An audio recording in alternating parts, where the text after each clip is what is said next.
ओम शांति। आज 14 जून 2021 है और हम सभी इस आत्मा की पढ़ाई को पढ़ने के लिए बैठे हैं। वो परम पिता परमात्मा जो दूर देश का निवासी है, मुसाफिर, हम सबको पढ़ाने आया है और हम गीत गुनगुना रहे हैं। ओ दूर देश के मुसाफिर, ओ दूर के मुसाफिर को हम बुला रहे हैं। वो शिव बाबा इस समय टेम्परेरी जीवात्मा बनता है।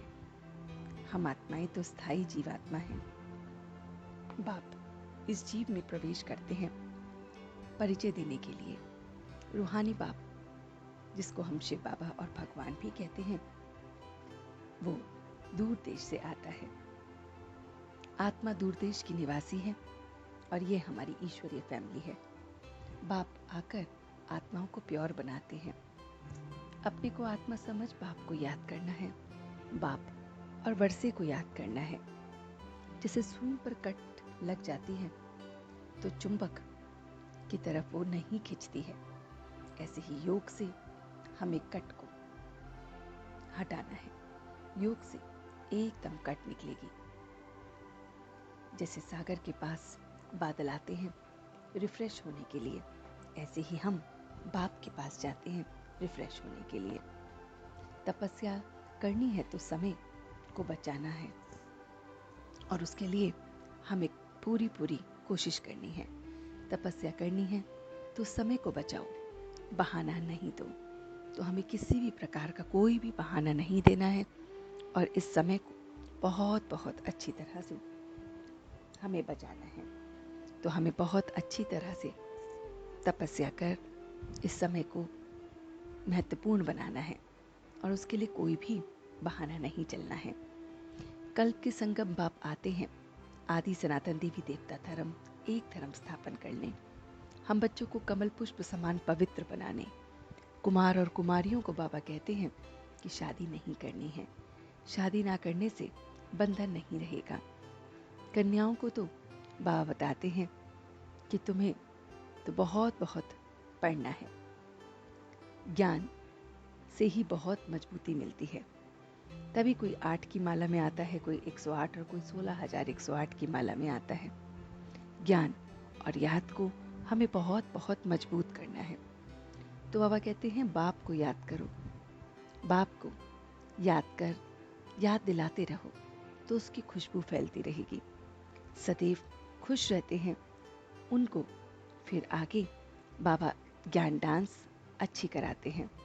तो बाबा कहते हैं कि जो ज्ञानवान बच्चे होते हैं वो ज्ञान की खुशबू दूर तक फैलाते हैं और इसलिए हम तपस्या करते हैं और बहाने नहीं लगाते हैं। हम ज्ञान और योग को बहुत मजबूत बनाना है। तो बाबा कहते हैं मीठे बच्चे बाप के साथ साथ तभी चल सकेंगे जब इस पुरानी दुनिया से बेहद का वैराग्य होगा। तो जब हम इससे वैरागी हो जाएंगे तभी बाप के साथ जा सकते हैं। भगवान तो स्थायी समर्थ हैं, तो फिर उसमें यज्ञ में विघ्न क्यों पड़ते हैं? क्योंकि रावण भगवान से भी तीखा है, उसका राज्य छिन रहा है तो विघ्न डालेगा। पतित से पावन दुनिया में सब ट्रांसफर हो रहे हैं तो जरूर पतित मनुष्य विघ्न डालेंगे। तो बाबा ने आज जो हमें वरदान दिया है वो है कि स्वमान में स्थित रहे, देह अभिमान को समाप्त करने वाले सफलता मूर्त भव। तो बाबा कहते हैं कि स्वमान में स्थित रहते हैं वही बाप का फरमान को सहज ही पालन करते हैं। तो जब हम अपने स्वमान में रहते हैं तो बाप का फरमान हमें मिलता रहता है। स्वमान भिन्न प्रकार के देह अभिमान को समाप्त करता है। तो फिर बाबा कहते हैं कि वो सब कुछ समाप्त कर देता है।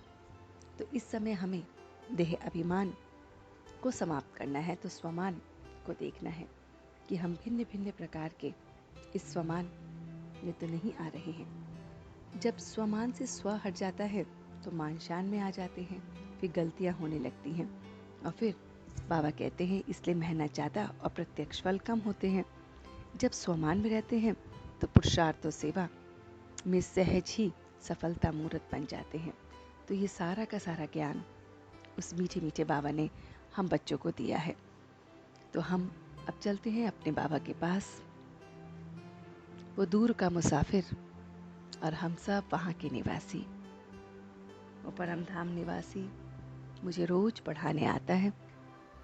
आदि सनातन देवी देवता धर्म एक धर्म स्थापन करने आ रहा है, जिसके लिए हम सब बच्चे तपस्या कर रहे हैं।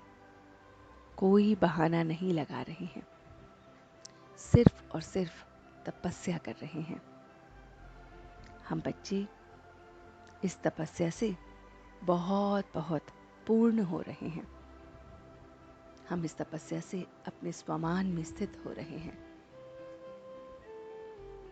स्वमान में स्थित देह अभिमान से परे हो रहे हैं। मान शान सबसे परे बस स्वमान में स्थित हैं। इसलिए कोई भी गलती नहीं हो रही है। इसलिए मेहनत कम और प्रत्यक्ष फल ज्यादा हो रहा है। स्वमान में रहते मैं आत्मा सेवाओं में सफलता मूर्त बन रहा हूं। मैं तपस्या करने में समय को बचा रहा हूं। कोई बहाना नहीं चल रहा है। मैं बहुत बहुत तपस्या कर समय को बचा रहा हूं। उस भगवान के साथ समर्थ बन रावण से युद्ध कर रहा हूं। मैं औरों को भी बाप का ज्ञान दे रहा हूं और सबसे बेहद का वैरागी हो रहा हूं। बेहद का वैरागी हो बाप के साथ चल रहा हूं।